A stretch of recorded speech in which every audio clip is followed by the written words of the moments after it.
We've been talking about a lot of different things, all the same thing from different ways of saying it. It was our desire to remind you that you are vibrational first, which means you got to pay attention to something other than what you're seeing and hearing and smelling and tasting and touching, because while that is vibrational interpretation, most people don't know that.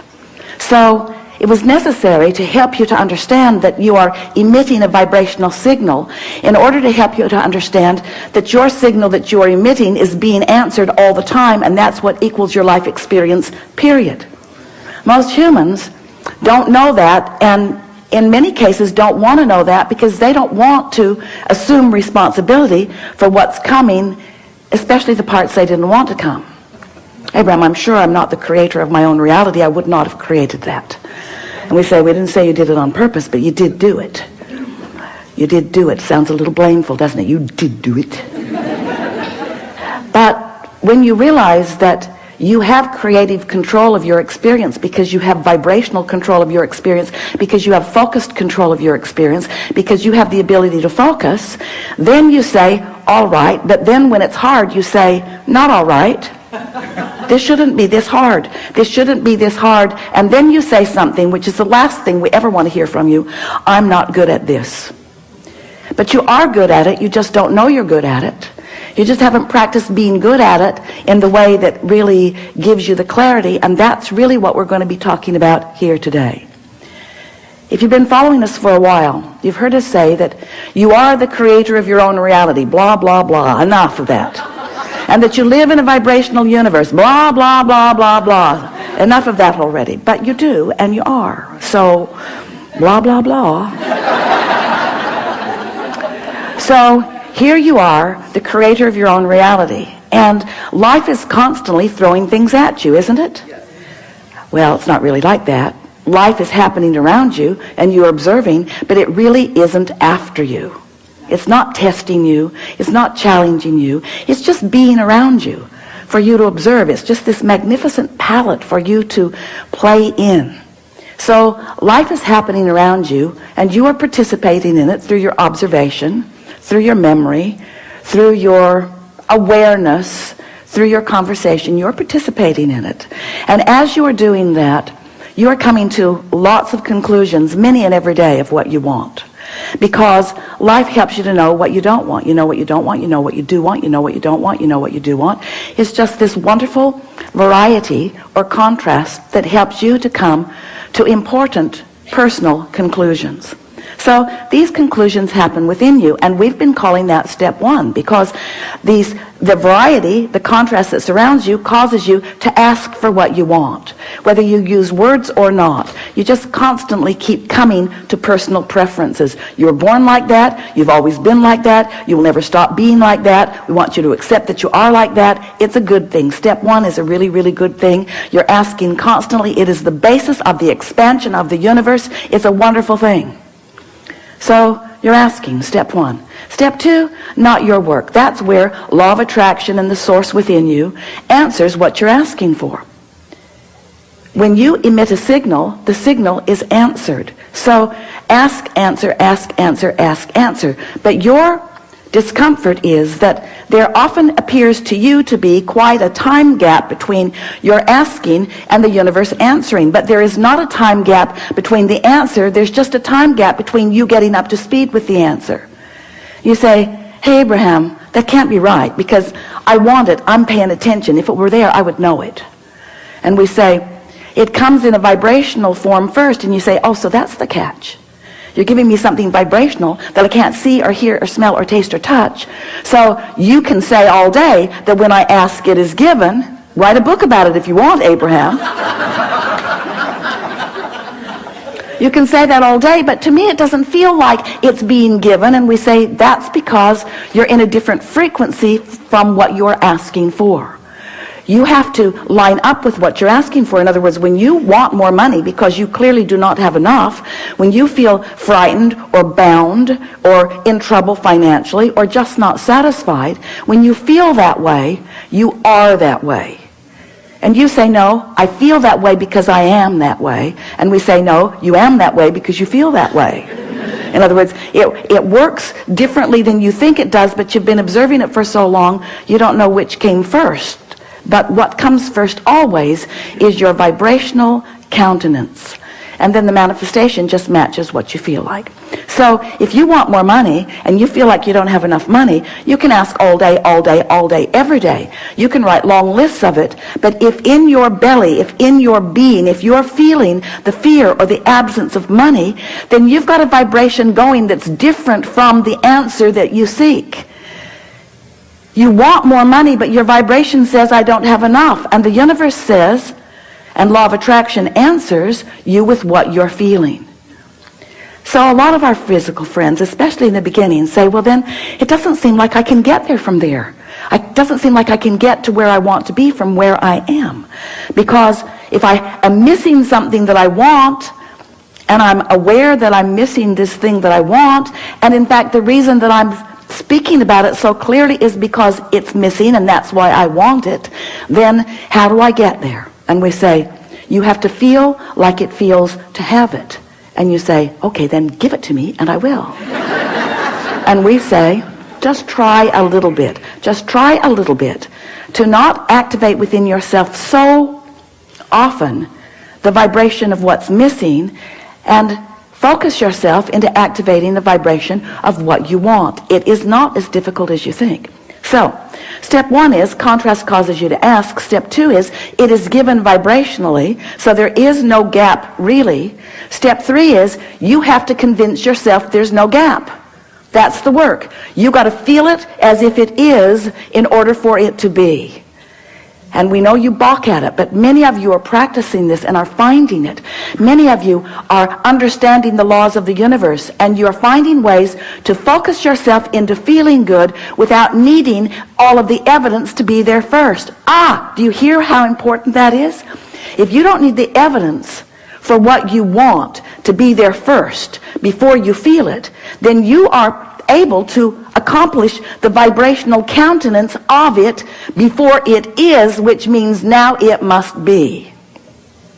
And Esther said, please, please, please, let's call it step 4. Please, please, please. Can't we call it step 4? We need another step. We need another step, Abraham. Please, please, let's call it step 4. And we say, all right, step 4.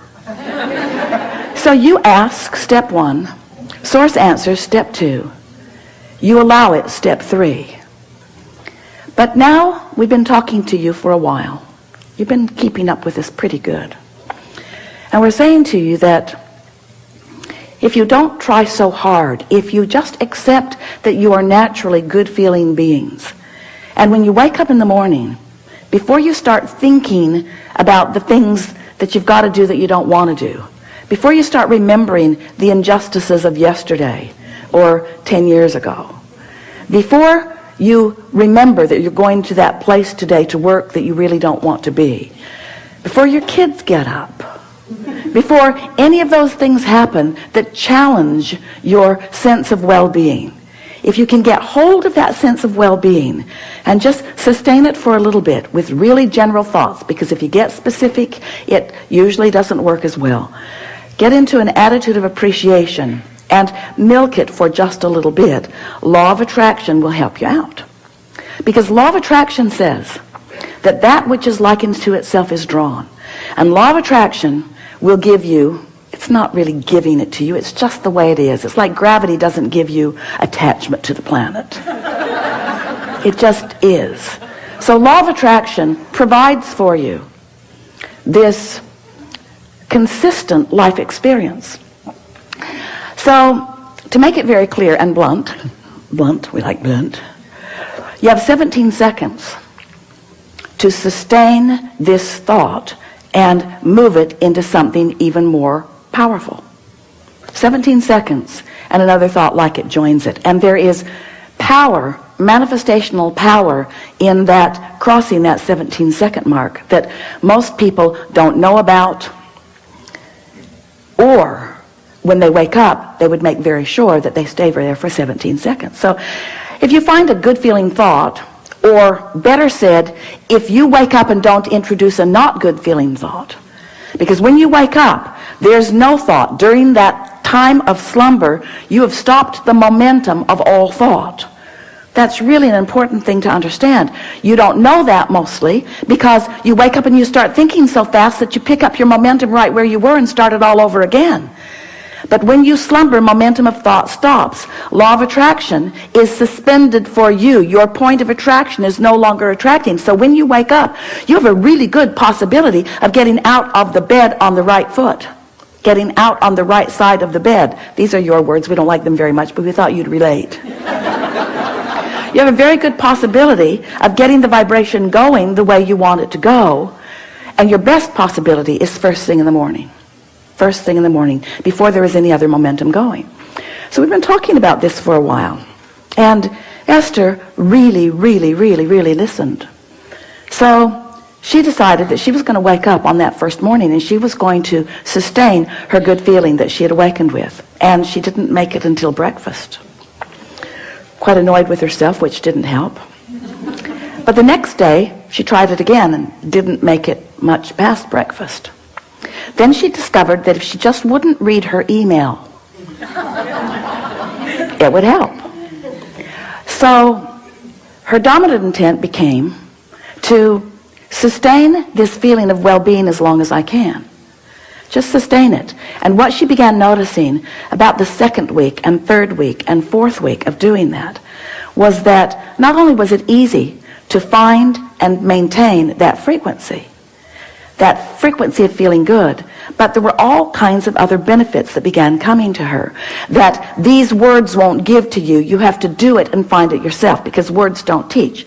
So we're just explaining to you what Esther experienced. She found a new clarity that was not within her before.